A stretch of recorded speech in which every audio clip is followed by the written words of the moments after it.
How y'all doing? I'd like to talk about this video about the current Jurassic World trailer that just came out, the current sequel to Jurassic Park.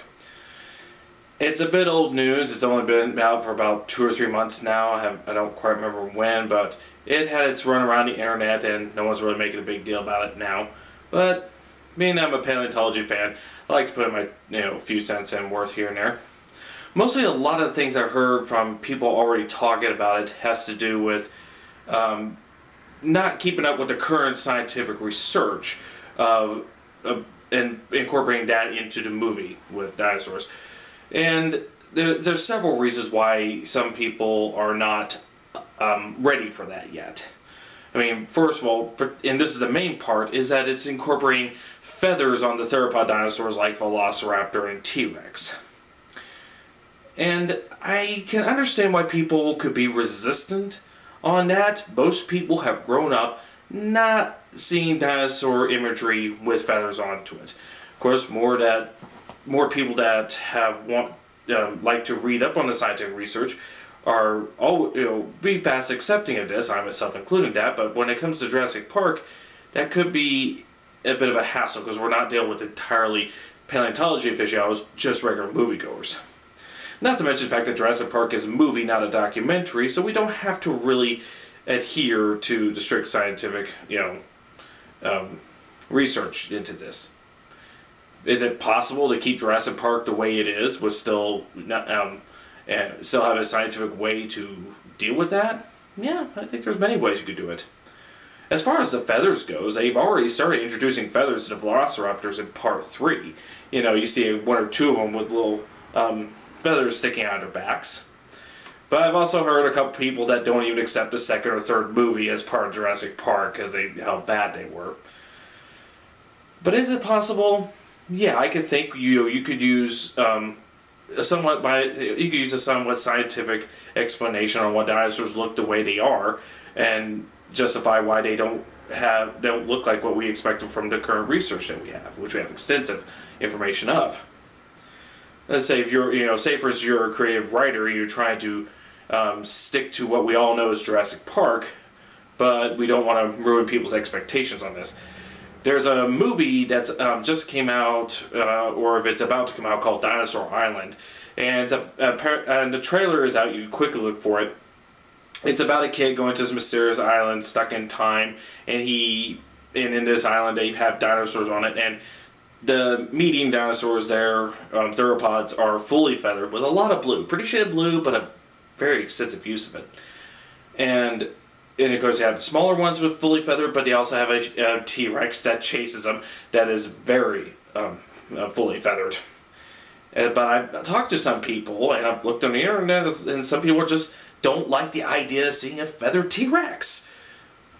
I don't see the big deal is, but I understand why. Okay, I do understand the big deal.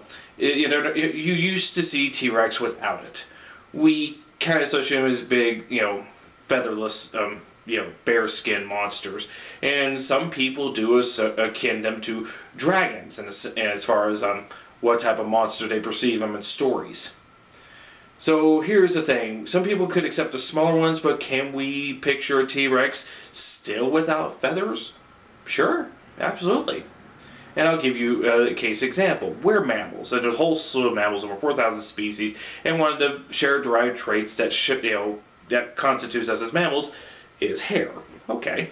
Of course, if you look at us, we don't we're not as fully haired as most animals are. Some exceptions in the human race, of course, but that's the thing. We have hair, but the question is how much each individual species could have. Because hair has a function usually as insulation. But if you would take, here's two animals. You have an elephant, that is a mammal, has little to no hair on it at all. And there's a reason for that, because hair as an insulation is not very effective when you're a large animal trying to radiate a lot of heat. And hair would slow you down on that. You overheat and die through heat exhaustion. However, close relative to an elephant, woolly mammoth, a species of a close relative species that is fully covered with thick hair because it lived in environments that where that is beneficial, for to fend off the cold. So let's go back to the whole Jurassic Park thing. Can you have dinosaurs, without feathers, like the T-Rex without it? Sure. I mean, at this point, we don't know about the big animal, the big carnivorous dinosaurs that had full feathers on them. We know the smaller ones did, and through shared derived traits, we can pretty much assume that definitely all the smaller ones, like velociraptors, like Oviraptor, and all those other guys, would be fully feathered. And it may be something that goes back to the furthest common ancestor in all of them, even possibly to a few species of ceratopsian. But Psittacosaurus has these long strands that could possibly be the long hollow tubes of a feather that hasn't that may possibly not have divided up into smaller branches of it, but just kind of kept as long hollow tubes. That's one speculation that someone I watched says. I don't ever read a scientific research paper that talks about it, but it's a possibility. But I'm digressing here. So you could probably still have your T-Rexes in Jurassic Park and even the Velociraptors without feathers. Okay, why not the Velociraptors? We know there's plenty of scientific evidence why there isn't. Well, let's go to the creative writing part of this. These are animals reconstructed from DNA taken from amber, and they even established in the first movie and the book as well that there's gaps in these DNA strands. So as they're reconstructing it and trying to trying to complete their genome, they maybe didn't have the right combination to where the feathers or maybe even other traits would have allowed to be expressed. Or if it did, it was probably kept not dormant, but it was not expressed until future generations of breeding among the raptors showed it, like in Jurassic Park 3. So there's a way to explain why they don't have feathers through the story that's already established, and with a little scientific knowledge, get a couple of genetics experts sort of smooth that out. But, that's a perfect explanation of why you can do that. Not to mention another way that, even the science all beside, why do people kind of resistant on this particular franchise not keeping up with the data? I mean, after all, when the first movie was made, they did get paleontologists come in to consult the images of the dinosaurs and make sure things were correct. Now, you can only go so far, because paleontologists, for the most part, only have bones to work with, very little of anything else. Latest research in the last few years, like Leonardo as an ornithopod, one of the hadrosaurs that actually has preserved skin and internal contents preserved into it, where they can map it out with the proper equipment. The problem is that's been kind of relatively recent since the movie was made. The movie was made back in '93. This has been discovered over 10 years later. There's a book on that I'll probably review one of these days. But even then, they did get scientists consulted to make sure the dinosaurs look good, but even the moviegoers, Steven Spielberg and his crew, had to exaggerate certain things. The Velociraptor size is the classic example. It's bigger than what it's supposed to be. The species, was about the size of a turkey, but that's not as frightening as if you made it slightly taller than a man. So I understand that, and it was later on, after the movie was released, we did find a species of Maniraptorans. Basically it's a giant-sized cousin of the Velociraptor, about the size of the ones in Jurassic Park, Utah Raptor. But, that was, again, after the movie came out and everything. Although, Robert T. Bacher did hypothesize over the phone that such a thing could exist, there was no real evidence until after that conversation. So when you got Jurassic Park that first came out, and it was such a huge hit, kids loved it, everybody loved it, so it became iconic. The very images of the dinosaurs in that movie became iconic, particularly Velociraptor and Tyrannosaurus Rex. You've seen these two in other films and, documentaries and other artistic expressions, and you can see that, yes, this is a T-Rex, this is a Velociraptor. The ones in Jurassic Park are very specific. They're unique. You could look at that and says, oh, there it is, that's one from Jurassic Park. You could tell by the design in little details like that. So it's become iconic, and when things become iconic and you're a huge fan of them, you really don't want to change them too much. If you do, you have to do it little by little, and if you can, try to give a reason for it. Change it too much drastically, like turning a T-Rex into something that's fully feathered and looks like it's covered with thick hair on it. Bit too much of a it's too big of a leap for most people to want to accept, especially when they expect it out of Jurassic Park. Don't buy me? Well, look up Godzilla and take a look how people responded to the classic Godzilla the look of Godzilla throughout the years, and while you get notice small changes in the costume over time, then comes a 2008 movie, and yeah, you can see why nobody liked that one. So yeah, when something becomes iconic, you really don't want to change too much, if at all. So Jurassic Park has now become still more of a monster movie than something that could be a monster movie with scientific backup research based on real animals. That's fine. If you understand that going in, you can still go in and enjoy the movie. But if there's one thing that it can do is, if you watch this and enjoy it and you got fascinated subject, you could do learn it about the current research tangentially. And let's see. And here's one book that came out a few years back that talks about some of the current research.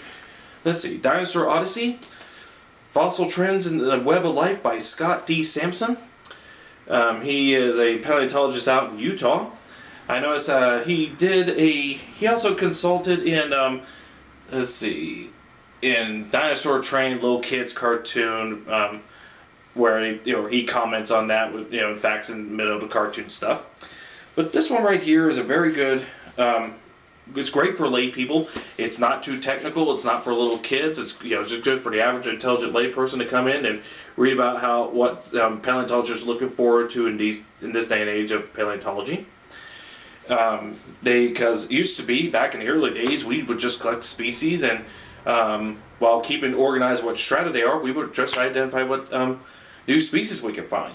Well, nowadays, majority of paleontologists are looking at the ecology of the entire world, and he explains how you could do that and what ways and why to look into that. So, it's not 100% perfect. In fact, one of the first things I found, one little typo when he talks about radiometric dating. He says that it involved the study of the protons and the electrons when it comes to radiometric dating, and from my understanding, electrons don't have much to do with that. It is protons and neutrons. And I did find another deal where he uses the same word twice when he kind of meant about endothermic and ectothermic, and he meant to say one and then the opposite of that, and where he uses the same word twice. But once you get past that and you get to what he's meaning here, he shows what goes through each period of the dinosaurs from before, in the middle, and in the end. And he discusses what fossil trend, again, the fossil trends in the web of life, and talks about the ecology of the age of the dinosaurs and what they go through. Highly recommended. This one right here, let's see. Scott Sampson, who is it published? I should have done this before the video starts, but it's hard for me to keep track of all the things like this. Let's see, University of California Press. So there's that, and let's see, for those of you that's interested in the copyright, let's see, 2009. So here it is, it's 2015 now. I'm doing this right on New Year's Day, so this is just a few years old, and that's fine. So it's not too far out of date, which is the main problem with some paleontology books. And is it possible for, going back a bit and talking about, can you take a franchise and alter it, to a drastic level of, like, say you have featherless velociraptors at the beginning, but then later put feathers? Well, they did that between the first and the third book. Can you do that? It's not impossible, but again, if you're not a nitpicker, this is, it can be done. And I'll give you just one case in point. There's a series of, books by the talented artist James Gurney of Dinotopia. He's got his own web channel. I'll probably link it down below. And in the first book, which by the way, this is a whole series about a father and son in the 1800s shipwrecks on an island where humans and dinosaurs both inhabited. Of course, purely a work of fiction, and I've already discovered one of the earlier flaws where you have 1862, and Arthur Dennison is recognizing dinosaurs that were not quite discovered yet. Even named them as all. But, which, again, that's a bit nitpicking. But digressing again, here's one, I don't know if we can see it too well. It is an oviraptor here, where it is without feathers. And this was published originally back in the 90s, so we still portray dinosaurs without feathers, even though scientists are hypothesizing at the point where, it's possible for dinosaurs to have feathers since they're related to birds. But now, thanks to over 20 years of digging in China, in ash beds, where they preserved many species with, covering with feathers, we now know that oviraptors and species like velociraptors, all that, and similar theropod dinosaurs did have feathers on them. So James Gurney, in his future books, this is technically the fourth book I have,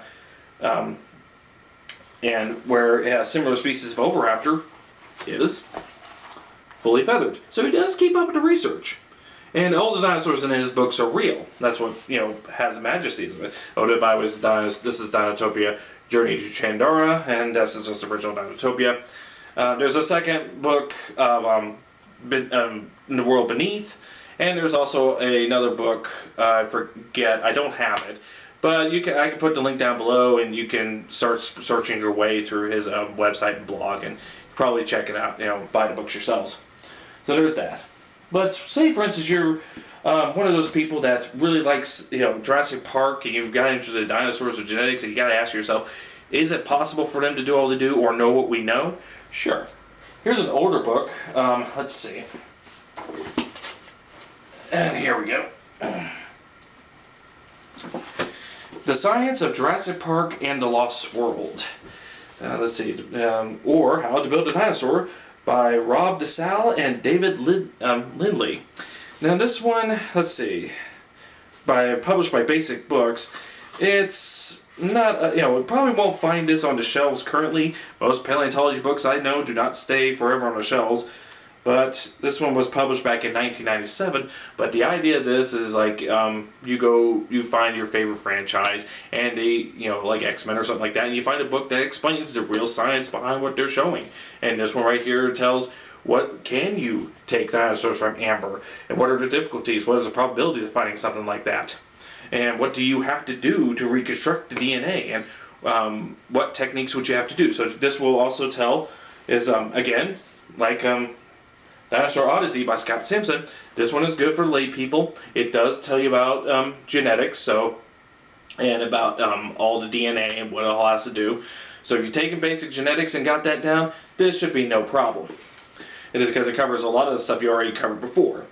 But it also tells for new people what they go through, what it goes through to genetic research and what it would have to take, what's the probability and everything. A lot more difficult than the movie portrays it to be. But that's the beauty of fiction, we can bypass all that, But if you're interested in the first Jurassic Park and what they all went through, this one, by Don Shea and Judy Duncan, The Making of Jurassic Park, the first movie. This was a gift to me by my aunt, but I'm sure if you look it up on Amazon and everything, you can quickly find it. And it is a good behind-the-scenes look of all the things that the film crew did in the making of this. Interesting fact, even though Michael Crichton, when he wrote the book, wanted Steven Spielberg to do it, when the book came out and they started to produce the movie rights to be sold, it was basically auctioned out to other different movie companies. Universal was trying to get it, and we're going to have Steven Spielberg to do it. There was a couple others, but here's the interesting thing. Warner Brothers was trying to auction off first, and they wanted to have Tim Burton make the film. Nothing against Tim Burton, but I'm glad that didn't happen. But anyway, there's that. But there's a lot of good books out there that that even comment on Jurassic Park itself.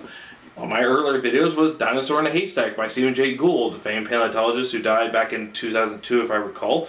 There are 2 essays, one, number 17, called Dinomania, where he talks about Jurassic Park and he even explains the flaws of the first one. And usually his main critique is how Hollywood has used Jurassic Park with that old cliche because it doesn't trust its audience intelligence. When it comes to monster movies, scientists should not dwell in God's domain because it's always going to lead to failure no matter how good intention you're going to be. He even does an earlier one, I think in number 3, The Monster's Human Nature, where he talks about Frankenstein. Now in the book, it doesn't really show the whole man should not go overboard on science and go and dug God's domain. That's something movies did. And he gives a similar comparison to Jurassic Park about using Ian Malcolm, who in the book describes chaos theory in how this whole thing will fail. He didn't say that we shouldn't be doing this because we were going too far, but that's what they did in the movie. He didn't say God or anything about it, but he just said this, is in essence the same premise. We went too far before you're not thinking this through, and that's why we're doomed to fail. And I agree with Gould very much on these points. But so therefore you have it. So if anything, Jurassic Park series I think has gone beyond. The only new research you could probably put into that could be up to date is when you introduce new dinosaur species never been done before. How many people knew about Spinosaurus before the 3rd Jurassic Park? Well, I did.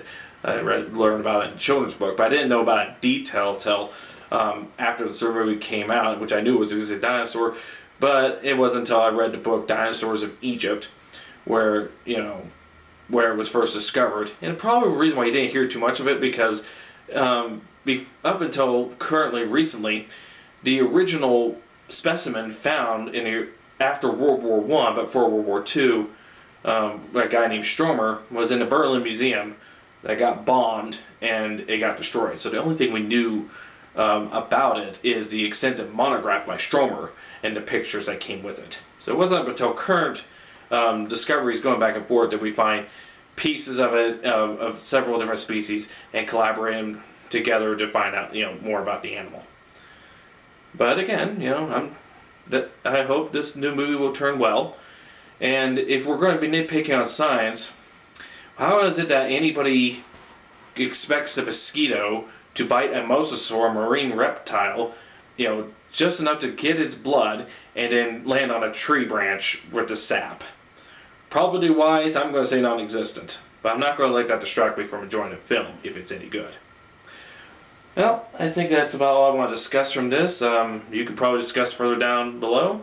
And thank you very much. Y'all have a nice day.